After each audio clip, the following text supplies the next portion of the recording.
ቤቲ ይታደሉታል እንጂ አይታገሉት። ከናቲ ጋር ለመጠጋጋት አትሞክሪ፣ አትመጣጣም። እባክሽ ትተኛለሽ? አቤት ምን አልሽ? እኔን ተይኝ፣ የምትፈልጊውን እሱን ጠይቂ። ኧረ እባክሽ ቆይ፣ እሱ ነው አይዞሽ ያለሽ? ማንንም አይዞሽ አላለኝ። ሰሚኛለሽ? ቢልሽም ከሞት አያድንሽ። አሁን ትተኛለሽ አትተኝም? አቤት እንደዛ ከሆነ የቀጠረኝ ሲመጣ እመጣለሁ።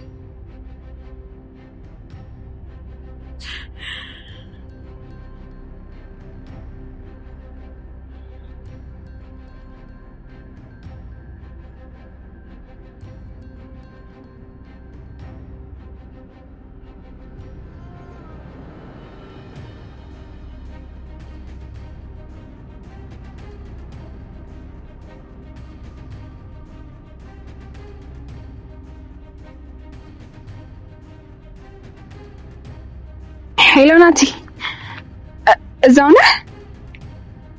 እሺ የቅድሙ ቦታ ቶሎ ና። እሺ ቶሎ መመለስ ስላለብኝ ነው። እሺ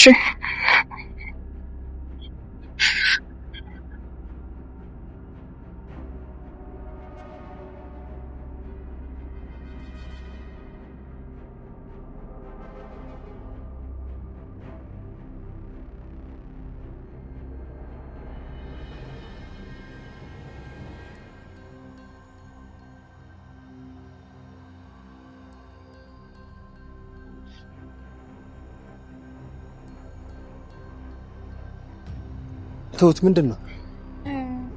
ትሁት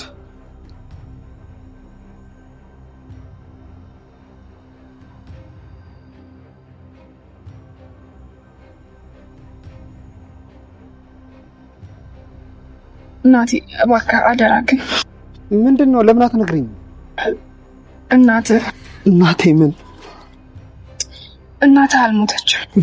ትሁት እስከዛሬ ነገሮች እንዳይበላሹ ፈርታ በውስጥ አፍና ይዛው የቆየችውን እውነት ከዚህ በላይ ለብቻው ልትሰቃይበት በፍጹም አልፈለገችም። በዘዴ ብልህ ሆኖ ነገሮችን እንዲመረምርና እንዲያጣራ እንዲሁም እውነቱ ላይ እንዲደርስበት ስትነግረውና ስትመክረው ለነበረው ለናቲ እውነቱን አፍርጣ የነገረችው። የሰማውን ነገር ማመን የተሳነው ናቲ በሰዓቱ ትሁትን ማመን ይኑርበት አይኑርበት ወይ ደግሞ በህልሙ ይሁን በእውኑ እንኳን በቅጡ መለየት ከብዶት ነበር። ነገር ግን አሁን ላይ ትሁትና ናቲ ባያስተውሉም ትልቅ ችግር ውስጥ ነው የገቡት። በሁለቱ መቀራረብ በፍጹም ደስተኛ ያልሆነችው ቤቲ ተገናኝተው ሲያወሩ ተደብቃ ከርቁ ተመልክታቸዋለች። በግልጽ ስላወሩት ነገርም ማወቅ ባትችልም ነገር ግን ከናቲ ጋር በድብቅ መገናኘታቸው ብቻ ትሁትን ሌላ ችግር ውስጥ ነው የሚከታት። ምክንያቱም ቤቲ ናቲን በጣም ስለምትወደው የነሱ በዚህ መጠን መቀራረብ ያስቀናታል። ናቲ አሁን የሰማውን ነገር ተረጋግቶ አስቦበት ነገሮችን ካላደረገ በቀር እሱን ብቻ ሳይሆን እናቱን እንዲሁም ትሁትን እስከ ሞት ሊያደርሳቸው የሚችል ጉዳይ ነው። እናንተ በናቲ ቦታ ብትሆኑ ምን ልታደርጉ እንደምትችሉ ሐሳብ እንዲሁም አስተያየታችሁን ኮሜንት ላይ ጻፉልን።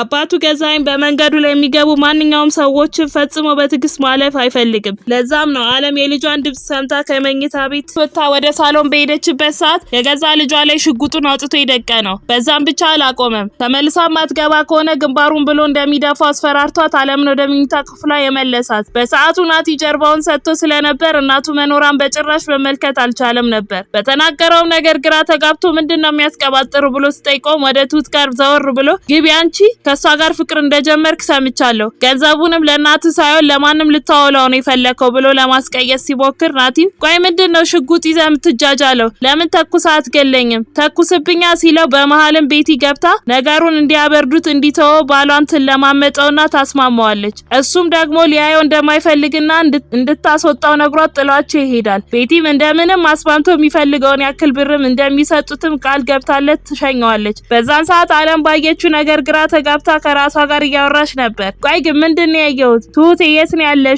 አብጄ ነው እንዴ? ግን ደግሞ እንዳላብር ትሁት አሳይታኛለች። ቆይ ምንድነው ያየሁት ብላ ስቅስቅ እያለች ታለቅሳለች። ናቲም እንደምንም ብላ አስወጥታ ያሸኘችው ቤቲም ወደ መኝታ ቤታቸው ትገባና ከገዛኸኝ ጋር ማውራት ይጀምራሉ። ገዛኸኝም ከፊታችን ከባድ የሆነ ጊዜ እየመጣ እንዳለ ይታየኛል። በዚህ ጊዜ ነው ከኔ ጋር ያለሽን አብሮነት የምታሳይኝ ብሎ ሲላ ቤቲማ አብሬማ ሆኜ እኮ ነው እንደምንም አስማምቼው ከቤት ያስወጣሁት። ገንዘብ እንደምትሰጠው ቃል ገብቼለታለሁ ስትለው ገዛኸኝም ቆይ ለምን እንደዛ አልሽው? ማን ፈቅዶልሽ ነው ብሎ ሲላት እሷም እንግዲህ ካልፈቀድክ ምርጫ ያንተ ነው ገዜ አስብ እንጂ ዓለም ልጇን አይተዋለች። ትሁት ሚስጥራችንን ደርሳበታለች። አንዱን ስናስተካክል አንዱ የሚያመልጠን ከሆነ አንዱን ስናስተካክል አንዱ እንዳያመልጠን ካልሆነ ደግሞ እኔ በቃ ወደ እናቴ ቤት መሄድ ፈልጋለሁ ስትለው ገዛኝም ወዴትም አትሄጂም አሁን በቃ ተይኝ ይላትና ከመኝታ ክፍሉ ወጥቶ ወደ ዓለም ጋር ይሄዳል። ወደ ውስጥ ሲገባም የበር መከፈት ድምጽ የሰማችው ትሁት ወደ በሩ ጠጋ ብላ ተለጥፋ ማዳመጥ ትጀምራለች። እሱም ምን አባሽ ታደርጊ ነው የመጣሽው ብሎ ሲጠይቃት ዓለምም እግሩ ላይ ድፍት ብላ ይቅርታ ድምጽ ተምቼ ነው ትለዋለች። ገዛኝም ቀጥሎ ድምጽሽን አጥፍተሽ አርፈሽ ማትቀመጪ ከሆነ ከባድ ጸጸት ውስጥ ነው የምትገቢው። ለመጨረሻ ጊዜ ነው ማስጠነቀቅሽ አርፈሽ ተቀመጪ ብሏት ይወጣል። የእግሩን ኮቴ የሰማችው ትሁትን ቀደም ብላ በፍጥነት ወደ መኝታ ቤቷ ትገባለች። እሱም ወደ መኝታ ቤቱ ሲገባ በጭንቀት እንቅልፏን መተኛት ያልቻለችው ቤቲ ተቀምጣ ነበር። ቀጥላም ገዜ ቆይ የምልህን ለምን አትሰማም? ሰላማችንን መጠበቅ መቻል አለብን። ለናቲ ገንዘቡን ሰጥተን ነገሮችን ማስተካከል መቻል አለብን።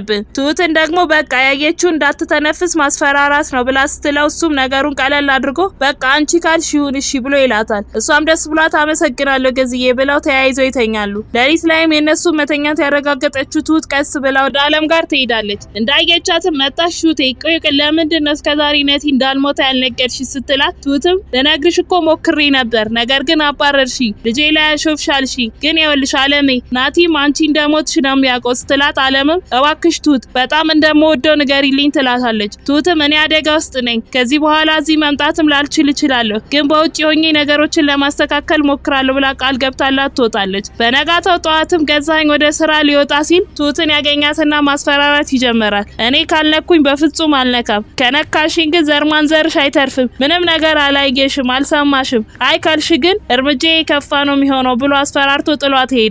ወደ ስራ ቦታው ሄዶ ስራውን እየሰራ ባለበት በር ይንኳኳል። አባዬ ነበረ። ቀጥሎ ምን ተፈጠረ ምን አጠፋች ብሎ ሲጠይቀው ገዛኝ ምንም አላጠፋችም ግን አንተ ምን ሆነ እኔ ቤት ውስጥ ሰው ሲሰራ ሁሉም ነገር አስተማማኝ እንዲሆን ፈልጋለሁ ብሎ ሲለው አባዬም እኔ አጎቷ ነኝ አሁን የፈለከኝ ጉዳይ ንገረኝና ወደ መጣሁበት ሊድ ብሎ ሲለው ገዛኝም እሺ በቃ አሁን እኔ ትክክለኛ ተያዥ ፈልጋለሁ ማለቴ በጣም በቅርብ ቤተሰብ እናት ወይም አባት ብሎ ሲለው በነገሩ ተናዶ ስታስበው አንተ እናት አባቷ ከተማ ውስጥ ተቀምጠው በሰራተኝነት የምትሰራ ሴት ታውቃለህ እኔ አለው የምትፈልገው ነገር ካለ አጎቷ ነኝ ለማንኛውም ሊድ ብሎ ጥሎት ይሄዳል። እንደወጣም ለትሁት ደውሎ ገዛኝ ያለውና ያወሩትን ይነግራታል። ትሁትም እዚህ ቤት ውስጥ የተፈጠረ ብዙ ጉድ እንዳለና ስታገኘው እንደምትነግረው ትነግረዋለች። በዛን ሰዓት ትሁት ያላስተዋለችው ቤቲ በሩ ስር ተለጥፋ እየሰማቻት እንደነበር ነው። ከክፍሏ ስትወጣም ከማን ጋር ነው ስልክ ስታወሪ የነበረው እስቲ ስልክሽን አምጪው ጉድ ምናምን ስትይ ነው የሰማሁት ሚስጥር እያወጣሽ ነው ብላ ስትላት ትሁትም ቤቲ እየሰማሽ ከሆነ ምንም ያወጣሁት ሚስጥር የለም